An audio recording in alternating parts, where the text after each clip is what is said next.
Hello and welcome to the TechBytes audiocast. My name's Tim and I'm from the TechBytes blogazine, and with me is Dr. Roy Shestowitz from the TechBytes website. It's Friday night and I'm gonna get sauce. I fought the troll and the troll lost. I fought the troll and the troll lost. He tried to boss me and was outbossed.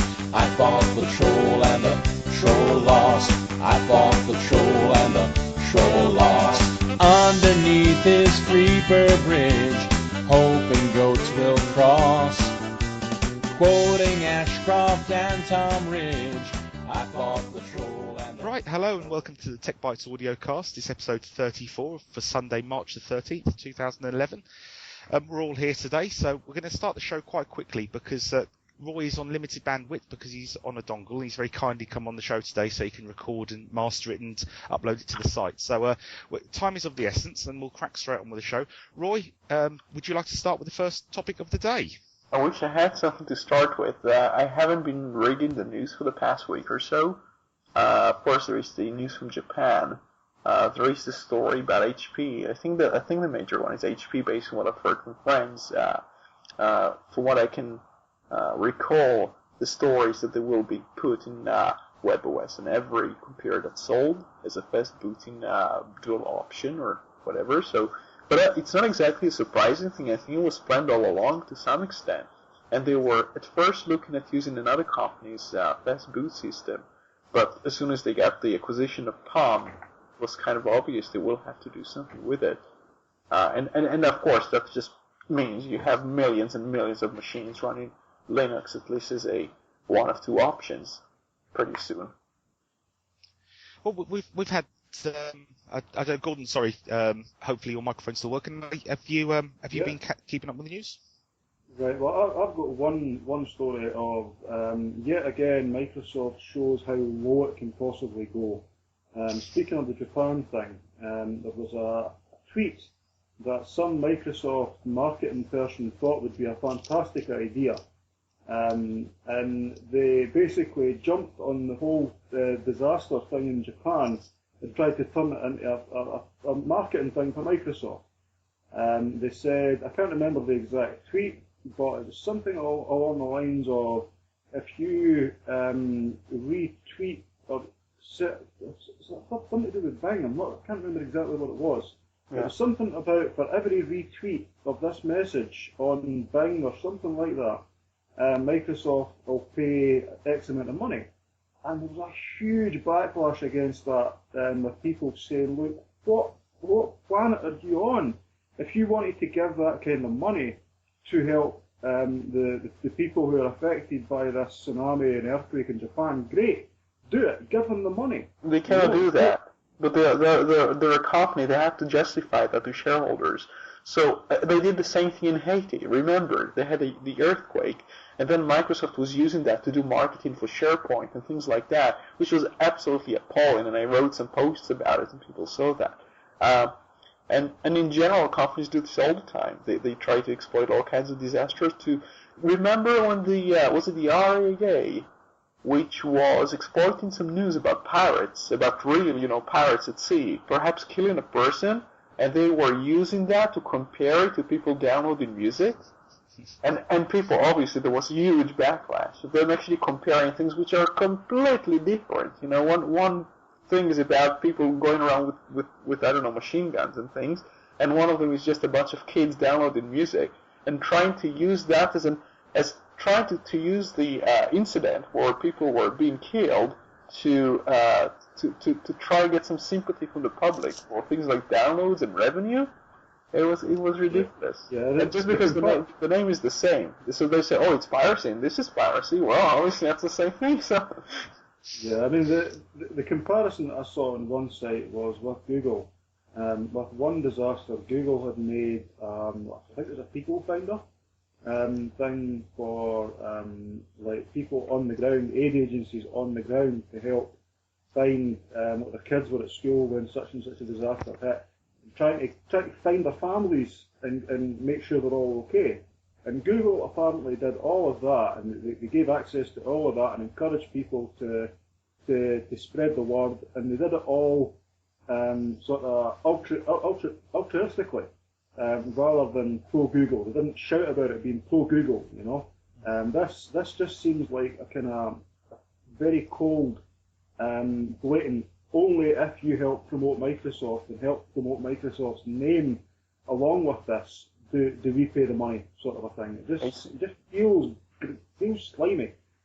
It's not the first time to do that. I can recall quite well, about 3 or 4 years ago, they had a campaign where I'm not sure what you had to tweet. I'm not sure what the disaster was. There was some disaster, obviously. But they wanted you to they said something like, every IM you send from your MSN or whatever, if you use MSN, basically we pay for charity. And it's like, well, if you don't use MSN, then you don't help charity. And it's all very stupid. If they want to donate the money, fine. If you want to force people to use your product based on sentimental blackmail, that's another thing. And that's what they were trying to do. And, you know, some people don't see through that. They just think, oh, that's a wonderful thing. Microsoft is donating money. But then you have to say, hold on a second. These are marketing people. They know what they do here. And they actually exploit, they actually take advantage of these people. Disaster. Honestly, they would get much better PR if they said, right, okay, their budget for this is, say, $1 million, whatever it is. They'd get much better PR if they just said, we're donating $1 million, no catches, no nothing, we're donating that because it's the right thing to do. I mean, it would cost the same, they would get much better publicity, they would actually come out of it looking like the good guys for donating the money, no catches, you know, but they don't seem to be able to think like that. I think the charity that we're talking about here, they were feeding the homeless, if memory serves. I can't remember what Microsoft product you had to use, but I think it was for whatever you did, it helped feed the homeless. I seem to remember having a picture on my site with a load of tin cans that Microsoft were giving away every one of their services or products. But I can't for the life of me think what that product or service was.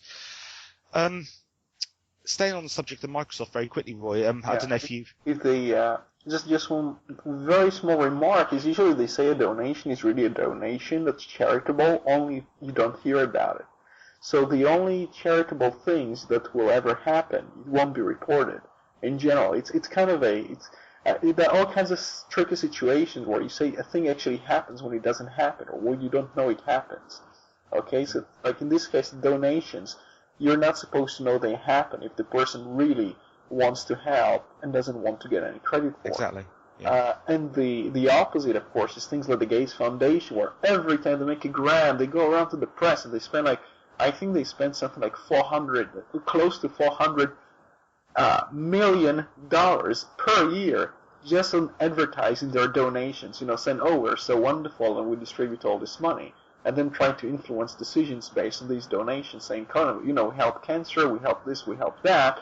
Therefore, you have to give us some voice or some panel kind of position or a keynote speech or something in the next conference on cancer, and we will tell you what the agenda is.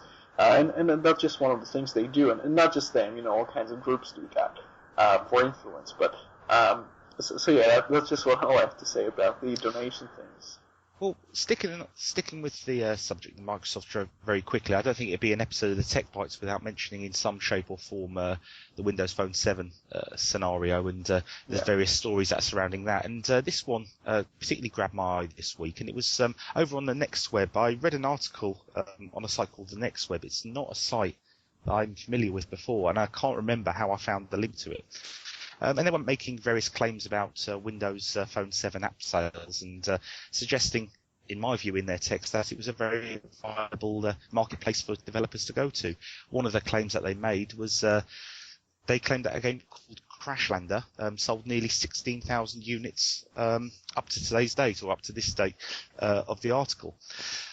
Now, unfortunately for NextWeb, in this case, the developer of this Crashlander app, and I'm very sorry I don't know exactly what it is. I'm assuming it's a game. But he came on their site to leave a message to tell them that it wasn't 16,000. His sales weren't that close to the figure that they were representing.